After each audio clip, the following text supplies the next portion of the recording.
ஜனவரி மாதம் 6ஆம் தேதி திருக்காட்சி பெருவிழாவிற்கு பின்வரும் செவ்வாய்க்கிழமை.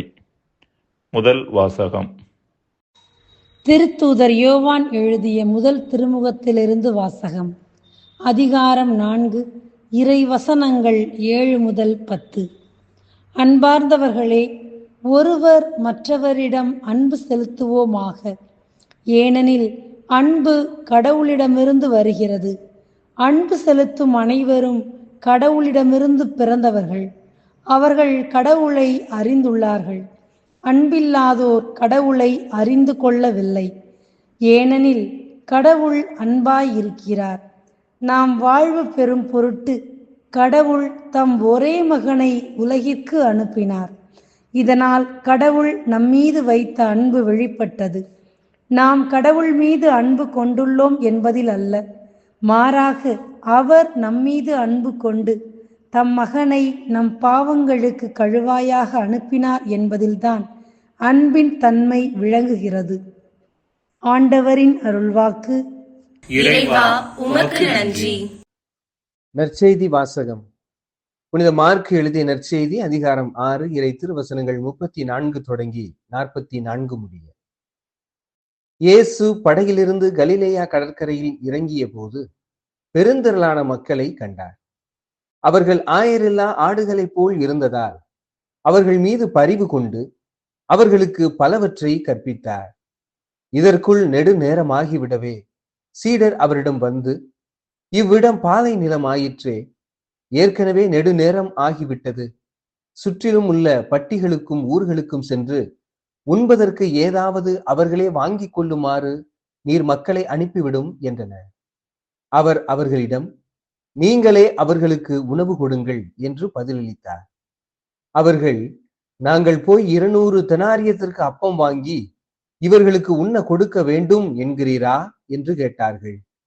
அப்பொழுது அவர், உங்களிடம் எத்தனை அப்பங்கள் இருக்கின்றன, போய் பாருங்கள் என்று கூற, அவர்களும் பார்த்துவிட்டு 5 அப்பங்களும் 2 மீன்களும் உள்ளன என்றார்கள். அவர் எல்லாரையும் பசும்புல் தரையில் அமரச் செய்யும்படி சீடர்களை பணித்தார். மக்கள் 100 பேராகவும் 50 பேராகவும் வரிசை வரிசையாய் அமர்ந்தனர். அவர் அந்த 5 அப்பங்களையும் 2 மீன்களையும் எடுத்து வானத்தை அண்ணாந்து பார்த்து கடவுளை போற்றி அப்பங்களை பிட்டு அவர்களுக்கு பரிமாறுவதற்காக தம் சீடரிடம் கொடுத்தார். அவ்வாறே அந்த 2 மீன்களையும் எல்லாருக்கும் பகிர்ந்தளித்தார். அனைவரும் வயிறார உண்டனர். பின் எஞ்சிய அப்ப துண்டுகளையும் மீன் துண்டுகளையும் 12 கூடைகள் நிறைய எடுத்தனர். அப்பம் உண்ட ஆண்களின் தொகை 5000. ஆண்டவரின் அருள் வாக்கு.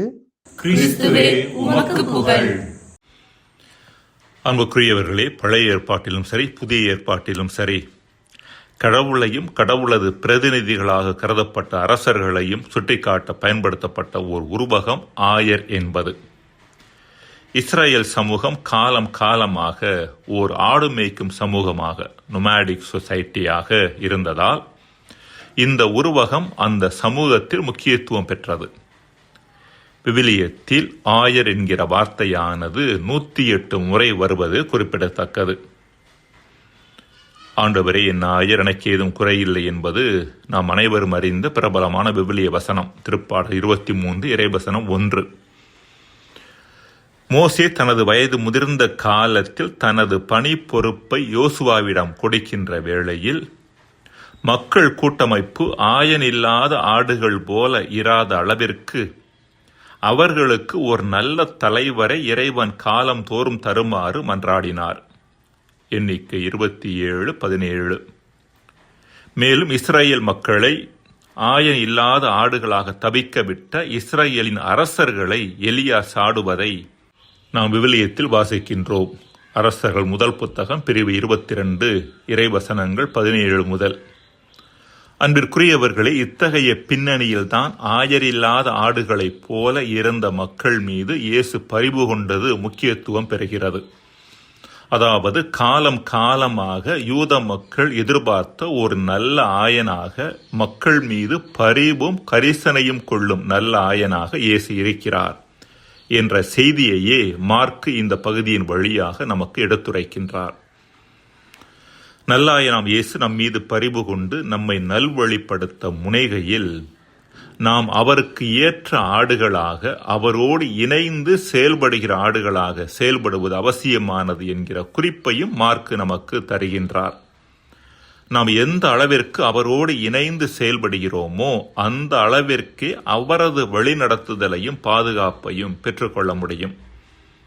அப்பம் பருகுதல் நிகழ்வில் கூட சீடர்கள் தங்களிடமிருந்த 5 அப்பங்களையும் 2 மீன்களையும் கொடுக்க முன் வந்ததாலேயே அவரால் அவற்றை பலுகி எல்லோரது பசியையும் தீர்க்க முடிந்தது. இந்த உலகம் நன்றாக இருக்க வேண்டும் என்று ஆயராகிய இறைவன் விரும்பினால் மட்டும் போதுமானது அல்ல. நமது தரப்பில் நாம் கொடுக்க வேண்டிய பங்களிப்பை செலுத்துவது மிக அவசியமானது. காந்தியின் கொள்கைகளால் ஈர்க்கப்பட்டு பூமிதான இயக்கத்தை முன்னின்று நடத்தியவர் வினோபா பாவே என்பவர்.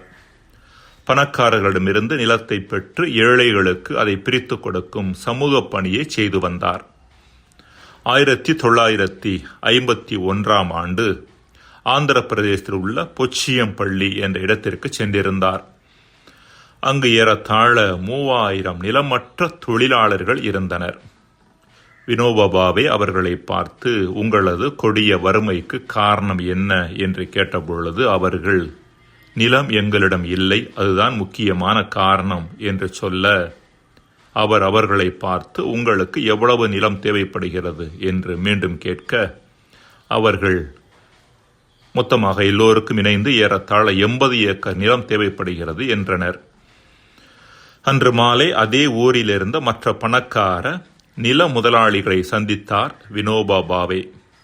அப்போது நிலமற்ற கூலி தொழிலாளிகளின் நிலைமையை எடுத்துச் சொல்லி, உங்களில் யாராவது தங்களுடைய நிலத்தை அவர்களோடு பகிர்ந்து கொள்ள தயாரா என்று கேட்டார். அப்போது அங்கிருந்த ராமச்சந்திரன் என்பவர், நான் 100 ஏக்கர் நிலத்தை அவர்களுக்கு கொடுக்க தயாராக இருக்கிறேன் என்றாராம். அன்பிற்குரியவர்களே, திரு வினோபா பாவே எடுத்த பூமிதான முயற்சிக்கு ராமச்சந்திரன் போன்றோர் ஒத்துழைப்பு தர தயாராக இருந்தனர். இந்த பூமியை நலமான ஒன்றாகவும் வளமான ஒன்றாகவும் மாற்ற இறைவன் எடுக்கும் முயற்சிகளுக்கு நமது ஒத்துழைப்பை வழங்க நாம் முன்வர இன்றைய நாளில் அழைக்கப்படுகின்றோம். மன்றாடுவோமாக.